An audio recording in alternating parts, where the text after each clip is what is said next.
Desde hace muchísimo tiempo vengo sosteniendo que el mercado bursátil está masivamente sobrevalorado. Y no hablo solo de las acciones, sino de los activos de riesgo en general. Crédito corporativo, high yield. Todo el complejo de riesgo ha llegado a niveles extremos. Y he estado esperando durante años una reversión de esa posición tan cargada al riesgo. Sinceramente, pensé que ese momento llegaría cuando la Reserva Federal comenzara a recortar las tasas y aún así, el tramo largo de la curva se negara a bajar junto con la tasa de fondos federales. Creí que ese iba a ser el punto de inflexión en el que los inversores dirían, de acuerdo, no vamos a recibir el alivio de tasas que esperábamos. Y, por lo tanto, sería el momento de reducir riesgo, porque tasas más altas son un problema enorme para un consumidor, un sector corporativo y un sector público que están profundamente apalancados, pero eso no ocurrió. Mi convicción de fondo sigue intacta. De hecho, con algunos de los eventos recientes en el crédito, como los casos de Tricolor, First Brands y otros, se empieza a notar algo importante. Una bifurcación clara dentro de los mercados de crédito. Durante mucho tiempo, el crédito basura llegó incluso a outperformar al grado de inversión. ¿Por qué? Porque ofrecía un cupón más alto, y muchos asumían que, cuando la Fed recortara tasas, todo el mundo sería rescatado. Así que la lógica era simple: ¿por qué no estar largo de junk y cobrar más rendimiento? Eso está cambiando. Hoy vemos que los rendimientos del crédito investment grade se han mantenido más o menos laterales, mientras que los rendimientos del junk, especialmente los triple C, la parte más débil del espectro, han subido con fuerza. Los spreads se están ampliando. Esto indica que el mercado está empezando a discriminar nuevamente el riesgo crediticio. Y eso, para mí, es una señal clave. Creo que estamos en las primeras etapas de una deflación de la burbuja de crédito. Y esa deflación inevitablemente tendrá consecuencias de segundo orden para el mercado accionario. Dicho esto, no estoy obsesionado con cuál de los dos hará el trabajo pesado, si el oro subiendo o las acciones cayendo. En el panorama general, tengo bastante claro que, a lo largo de un horizonte prolongado, los activos reales, el oro y las materias primas en general van a superar ampliamente a los activos de papel. No estoy hablando de semanas o meses.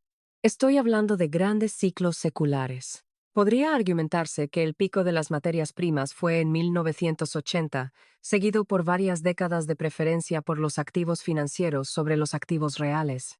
Mi expectativa es que ese ciclo se invierta y que la reversión dure también varias décadas. En ese contexto, espero que las materias primas y especialmente el oro continúen subiendo, mientras que el mercado bursátil podría corregir y moverse a la baja. Consideré incluso utilizar un ETF inverso sobre el oro como una forma de cobertura táctica, sin tener que definir un horizonte temporal específico, que es el gran problema de las opciones. Con opciones necesitas acertar tanto en la dirección como en el timing, y el deterioro por el paso del tiempo puede ser brutal. Pensé también en reducir algo de exposición a mineras junior. Pero cuando miro los gráficos de largo plazo, la relación entre las mineras y el oro frente a los activos de papel, el oro frente a la oferta monetaria, sigo viendo un desequilibrio enorme. Y cuando además consideras la situación fiscal actual, el panorama se vuelve todavía más preocupante. La Fed ha recortado tasas, pero el extremo largo de la curva no ha reaccionado. Seguimos atrapados en este paradigma en el que los déficits masivos se financian principalmente con letras del Tesoro a corto plazo. El objetivo original era bajar las tasas largas para evitar este esquema de financiación casi de república bananera. Nadie quiere depender estructuralmente de emisiones a 3 meses para financiar déficits crónicos. No es un plan sostenible de largo plazo, pero hoy no hay alternativas reales, y eso significa que esta dinámica probablemente continuará. Por eso creo que la situación no está mejorando. Al contrario, el fusible de este final del juego se está acortando. Cada vez estamos más cerca del momento en que el mercado entienda que, tanto en Estados Unidos como en el Reino Unido, Alemania o Japón, solo hay una solución viable para financiar estos déficits: que los bancos centrales absorban una parte significativa de la emisión de deuda. El viernes pasado fue particularmente interesante. La amenaza de un arancel del 100% a China provocó un desapalancamiento muy rápido, tanto en acciones como en crédito. Pero lo más llamativo fue lo que ocurrió dentro del mercado crediticio. El investment grade prácticamente no se movió, mientras que el junk y los créditos de menor calidad vieron cómo sus rendimientos y spreads se disparaban. Esto refuerza la idea de que el mercado está empezando a penalizar el riesgo de verdad, algo que no había sucedido durante mucho tiempo. Puede que estemos viendo el inicio de una nueva evaluación del riesgo, y eso podría conducir, finalmente, a la repricing del riesgo que llevo años anticipando. Claro que hará falta más que un conflicto comercial con China o un par de quiebras aisladas. Pero es llamativo cómo una cadena de bancarrotas bastante visibles en restaurantes como Hooters, Red Lobster y muchas cadenas de comida casual no ha generado prácticamente ninguna reacción. Durante todo este tiempo, la narrativa fue que esas empresas simplemente no lograron sobrevivir hasta que llegara el alivio de tasas. Pero ahora estamos en 2025. La Fed ya ha recortado, y ese alivio no aparece. El pensamiento dominante parece ser, solo fue un recorte.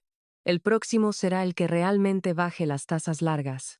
Puede que hagan falta varios recortes fallidos antes de que el mercado acepte que reducir la tasa de fondos federales ya no garantiza una caída de los costos de financiación en el resto del espectro crediticio.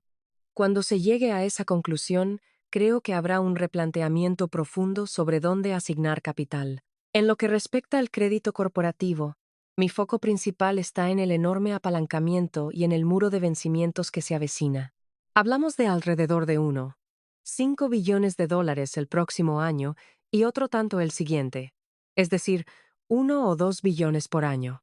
El gasto por intereses ya se ha duplicado para las empresas del S&P 500 desde que la Fed comenzó a subir tasas en 2022.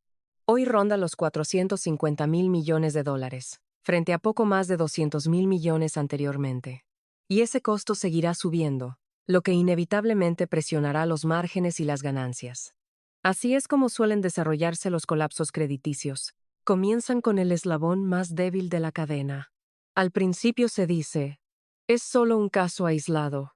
En 2007, cuando el mercado de commercial paper respaldado por activos empezó a romperse, Ben Bernanke dijo que estaba contenido. Nunca lo está. El apetito por el riesgo es atmosférico. Cuando una entidad sufre pérdidas, no solo reduce su capacidad de prestar, sino también su disposición a hacerlo. Eso se filtra a todo el sistema. Empieza en los CCC, luego pasa al junk, después al investment grade, y finalmente, alcanza incluso al mercado de bonos del tesoro. Creo que ya estamos viendo el surgimiento de una prima de riesgo en los treasuries, reflejada en el hecho de que la Fed recorta tasas pero el extremo largo de la curva no baja. Eso es dominancia fiscal, exactamente como en Japón o el Reino Unido.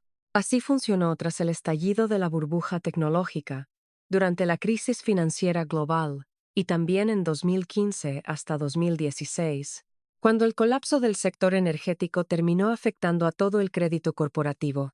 Estas dinámicas pueden escalar muy rápido. En 2007, pasó menos de un año desde las primeras grietas hasta el colapso total del sistema, y no creo que el sector bancario esté completamente a salvo esta vez. Aunque no tengan la misma exposición hipotecaria que en 2007 hasta 2008, sí están conectados al sistema bancario en la sombra, al private equity y a los mercados de crédito alternativo.